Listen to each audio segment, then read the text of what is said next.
And we are now going to talk about this more with NBC News White House correspondent Monica Elba, along with NBC News Business and Data correspondent Brian Chung, NBC News senior justice reporter Ryan Riley, and NBC News Capitol Hill correspondent Julie Sirkin. Let's start on the North Lawn of the White House with Monica Elba. Monica, President Trump told NBC that he doesn't know anything about the Justice Department's federal subpoena. What's been the reaction at the White House to this news? Well, this is really an extraordinary escalation, Ryan, and certainly one that the White House, from a legal perspective, is deferring specific questions to the Department of Justice, not wanting to weigh in on the specifics related to these subpoenas and to this probe in particular. But they are amplifying and repeating claims you have heard from President Trump repeatedly about the fact that they simply believe that the Fed chair is not good at his job. They have put this pretty plainly. You have seen this feud really grow between the president and the Fed chair. And even a few months ago, when they toured the site of that renovation project at the headquarters there, you saw a sort of public fact-checking from Jerome Powell of President Trump's own comments in real time. So we've seen this back and forth. But the White House today is putting it this way. Here's what the White House press secretary Caroline Leavitt had to say about the latest developments. Look, the president has every right to criticize the Fed chair. He has a First Amendment right, just like all of you do. And one thing for sure, the president's made it quite clear, is Jerome Powell is bad at his job. As for whether or not Jerome Powell is a criminal, that's an answer the Department of Justice is going to have to find out, and it looks like they intend to find that out. Now, the president has repeatedly said things like he wishes that he could fire Jerome Powell. He would need cause in order to do that, Ryan, and that is critical and important here because it relates to another case that's ongoing when you talk about Lisa Cook, who is a current governor on the Federal Reserve Board. And remember that, again, this is something the president can talk about, but then he has said for some time he was going to let Powell finish out his term, which technically is up in a matter of months. And Monica, the Fed has been at the heart of President Trump's focus, I should say, on affordability over the past month or so. What other actions has the president taken over that time? Yeah, and I'm told by senior White House officials that this is something you're going to hear the president talk more about. In particular, tomorrow he's headed to Michigan, where he's going to talk about some of these examples and perhaps indicate where there could be more proposals coming. We have heard him talk about several things when it comes to housing, when it comes to potential limits for credit card interest rates. Also, you have heard the president talk about things like proposing a ban on investors for buying single-family homes. He has certainly continued his pressure campaign on the Fed to lower borrowing rates, and he has also talked about price fixing when it comes to the food chain, and he has repeatedly touted certain deals with drug makers to lower the cost of prescription drug prices, even though we haven't seen the specifics on some of the deals that have been announced publicly and really where he's had events here from the White House saying this is going to happen. But consumers and the American people haven't necessarily felt the effects of that yet. But the White House is trying to lean in and say that they will soon enough. But you can certainly expect more on that affordability message, which the president sometimes dismisses, but which senior White House officials say he does need to be talking about more and more ahead of the midterms. All right, Monica, thank you for that. Let's turn now to Brian Chung. Brian, how unprecedented or unusual is it for Jerome Powell to be this outspoken and defiant? I mean, posting a message on social media on a Sunday night, we normally don't hear from the Fed chairman on a Sunday night. No, not at all. Usually that is a moment of crisis if they're doing that. Now, I do want to point out we are not in an economic crisis right now, but this is certainly a political crisis for the Federal Reserve, which I've been following for almost 10 years now. I have never seen an escalation to this point where you have a president who has been quarreling with his own Fed chair appointee, essentially since nominating him during his first term in 2017. We've seen plenty of jawing. We've seen the president say that he would prefer that the Federal Reserve lower interest rates more aggressively than Powell actually has followed through on, but we have not seen the president threaten a criminal complaint against him, and that is exactly where we find ourselves today. Now, again, what the Department of Justice finds is unknown. In fact, we haven't even seen the subpoena, so it's a bit unclear over exactly what the Department of Justice wants to look into here. But again, all of those inside the economics community, within those that follow the Federal Reserve very closely, have seen this as a 5-alarm fire. The threatening of trying to essentially jail the Federal Reserve chair is a threat to the central bank independence we have not seen seen before. But as you point out, the markets haven't really done all that much. I do want to point out that the S&P 500 rose 10 points to close the day, not 10%, but to rose 10 points today to end the day. That is essentially a zero, not very much of a notable movement there. But again, I think markets are saying we're not sure if the DOJ is actually going to turn any stone that would lead to the Fed chair going to jail, but it is nonetheless part of the erosion that we've seen over this administration of central bank independence. And its independence has been so important, but the president does have influence over the makeup of the Fed board. How does that work? Yeah, absolutely. So again, the Federal Reserve operates independently, but the people serving on that Federal Reserve board are all appointees from the president. Now, of course, vetted and confirmed by the Senate, but the president does have the ability to announce a replacement, which kind of adds to the confusion over this story, because the president could have just simply waited until May, when Jerome Powell's term as the Fed chair ends, to simply name a new person and put his own preferred financier at the top of this central bank. So again, once we get to May, Jerome Powell's tenure will end at the Federal Reserve. The question is who will replace him. That's something and a decision that fully rests in the power of the president. And to be clear here, the Federal Reserve does not receive or spend any taxpayer money, correct? Where does their money for their budget come from? Yeah, and the reason why we're paying attention to this is because, again, we have not seen the subpoena from the DOJ, but the argument from the president that we've seen over the past few months has been the Federal Reserve's expenditures on this multi-billion-dollar project to renovate the building that you see on your screen ahead of you. That is the Eccles Building on Constitution Ave down in Washington, D.C. It is a historical landmark. The Federal Reserve is undergoing a multi-billion-dollar project to renovate that, which the president has said is an amount of money that they simply didn't need to spend for that project. That's the reason why you heard the president say that he's not very good, referring to Jay Powell, at building buildings. But I do want to point out, again, the money being used to build that is not coming from taxpayer money. The Federal Reserve is entirely self-funded from proceeds that they earn from their own securities, as well as fees that they get from banks. So it is not taxpayer money on the line there, Ryan. Okay, Brian Chung, thank you for that. Let's turn now to Ryan Riley, who's in studio with me now. So, Ryan, the Justice Department says they're not going to comment on an ongoing investigation. But what potential charges could Jerome Powell face? We haven't seen the subpoena, so we don't really know. But I also don't know if this is necessarily news that that DOJ is really hesitant to have out there, right? Because they have used the existence of these investigations for political purposes. And obviously, we've seen Donald Trump direct these prosecutions in many cases. In fact, that what we have NBC News has reported was supposed to be a private message that he sent to Pam Bondi that laid out all the enemies that he wanted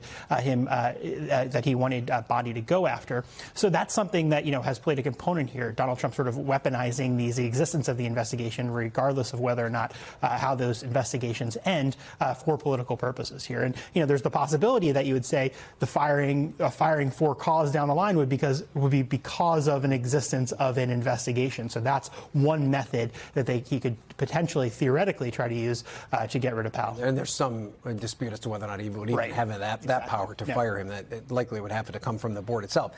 Now, we have Letitia James, we've got James Comey. We've had a number of different examples of this Department of Justice trying to go after Donald Trump's political enemies. Not many of them have gained any traction. Is there any reason to think that this would be any different? I mean, it's a great question. I think one thing that the Justice Department has been, or the Trump administration has been looking very closely at is where else they can bring cases, because I would not suspect that a federal grand jury sitting in D.C. Would necessarily be on board with this type of move, as they've rejected a lot of cases before and are aware of the political environment, what these cases, a lot of people believe are about, which is politics and not facts in the law. So I think that could be a possibility if they try to move it somewhere else. But, it happened in EDVA as well. It happened in the Eastern District of Virginia, where grand juries have rejected these cases. And they've had a hard time even finding prosecutors in some cases to go after these. All right, Ryan Riley, thanks for that. Let's move up now to Capitol Hill and Julie Sirkin. We've already heard some pushback, Julie, from Senate Republicans and even the chair of the House Financial Services Committee. But what is Republican leadership saying about the Justice Department investigation? Well, Speaker Johnson, Ryan, came into the building today saying that he didn't really have a chance to look over the allegations, the specific indictment. Of course, we haven't seen a lot of this, too. I want you to take a listen to what he said later in the day, and we'll talk about what we heard from Senate leadership on the other side. Are you concerned about the ramifications of this investigation? We're gonna let the investigation play out. There's concern about cost overruns and whatever the allegations are. I don't know. I wasn't involved in that. It's a It's something that you have to look into, and so we'll have to reserve judgment. I know the media loves to jump to conclusions. Everyone does every day around everything here, and I think you have to let the process play out. If Chairman Powell is innocent, then he can prove that, and it'll all come out. Slightly different tone, Ryan. I heard from Senate Majority Leader John Thune when he walked into the Capitol scurrying past us. He simply said the allegations better be real and they better be serious. Afterwards, I followed up and I asked him, is he worried about more Republicans following Senator Thom Tillis's lead, essentially holding out their votes to confirm members of the Federal Reserve, even the chair potentially when Powell's position is up in that term in a couple of months? And he said he is. He spoke to Tillis over the weekend, and he said that this needs to be resolved quickly to maintain the independence of the Federal Reserve. So certainly more pushback than we're used to seeing on different matters throughout this first year of the second Trump administration, Ryan. And let's dive a little deeper into that pushback. Thom Tillis right now, the only Senate Republican who's physically threatened not to confirm any Fed nominee until the matter is resolved. But we have seen some other movement or signals from Republicans that they might be willing to follow Tillis's lead. What can you tell us about that? You mentioned French Hill. Of course, he's a member of the House, so he doesn't have the power to confirm, but that is still significant given his position.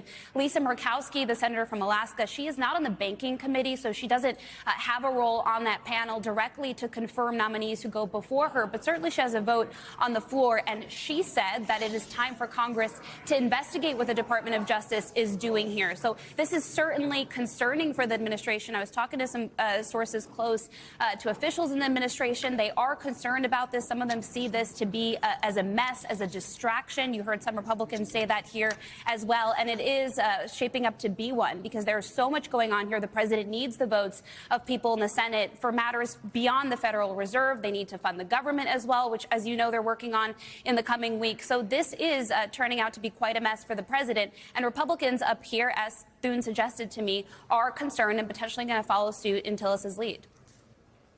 Okay, Julie Sirkin on Capitol Hill. Julie, thank you for that.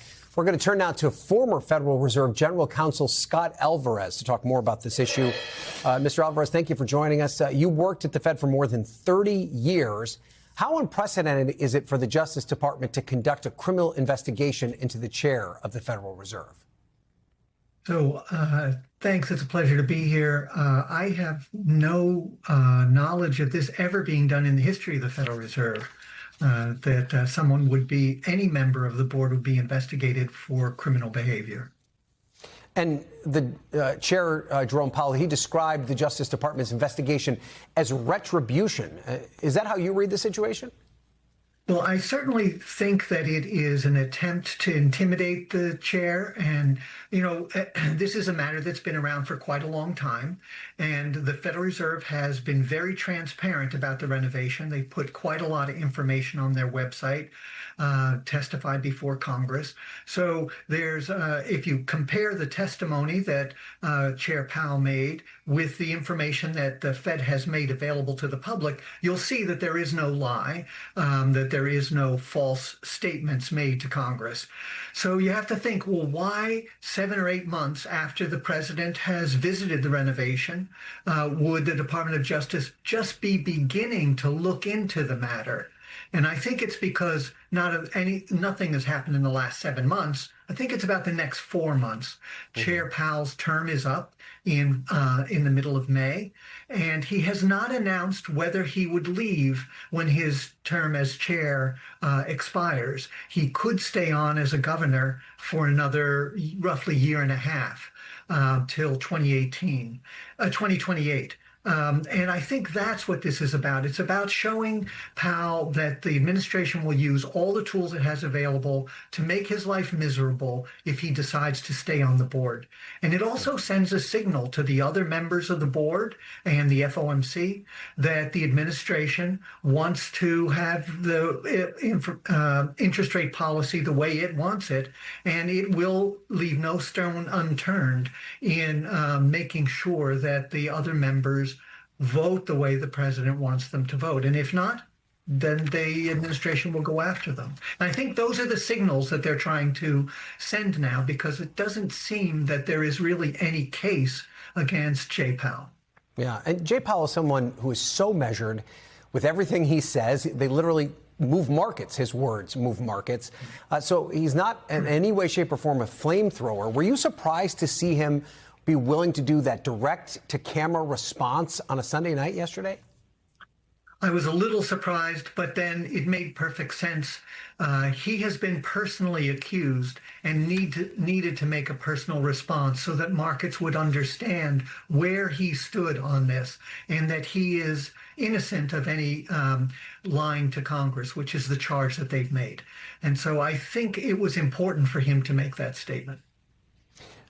You mentioned that he could make Jerome Powell's life miserable if he were to stay on as a member of the board, if he were to stay on as a governor, and perhaps maybe that's even sending a signal to the current members or future members of the board. Well, aside from an investigation like this, what are other ways that the president could make the life of an individual member of the Fed board miserable?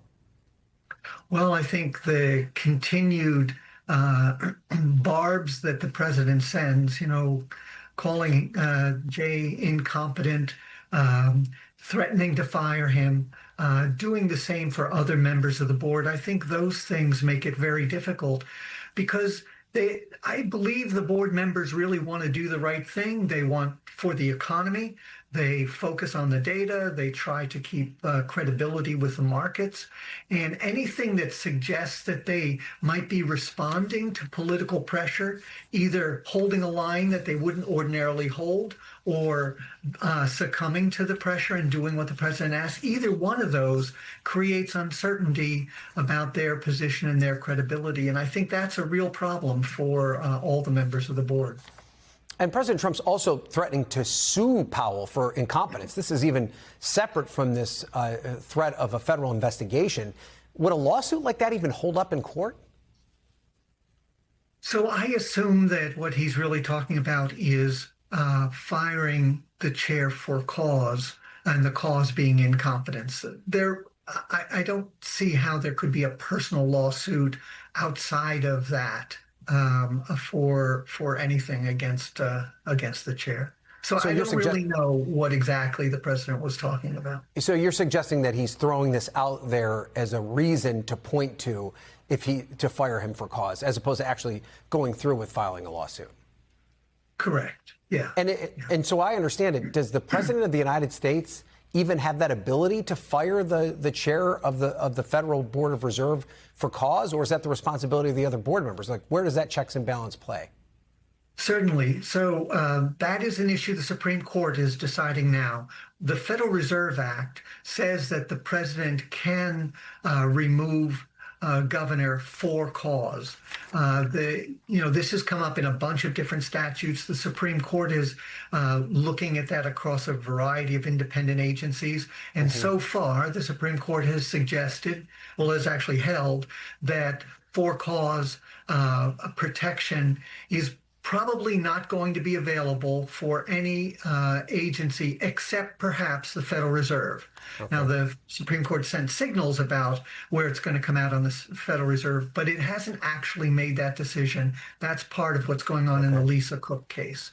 So I'm hoping the Supreme Court is watching what's going on now, because the president is, I think, trying intimidation and using all the tools that he thinks he has.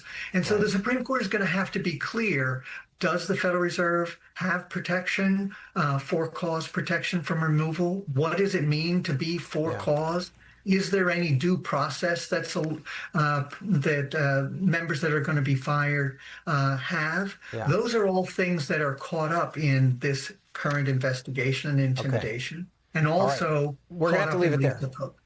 Okay, great. We're going to have to leave it there, Mr. Alvarez. Thank you so much for your expertise. We really appreciate it. We thank you for watching. And remember, stay updated on breaking news and top stories on the NBC News app or watch live on our YouTube channel.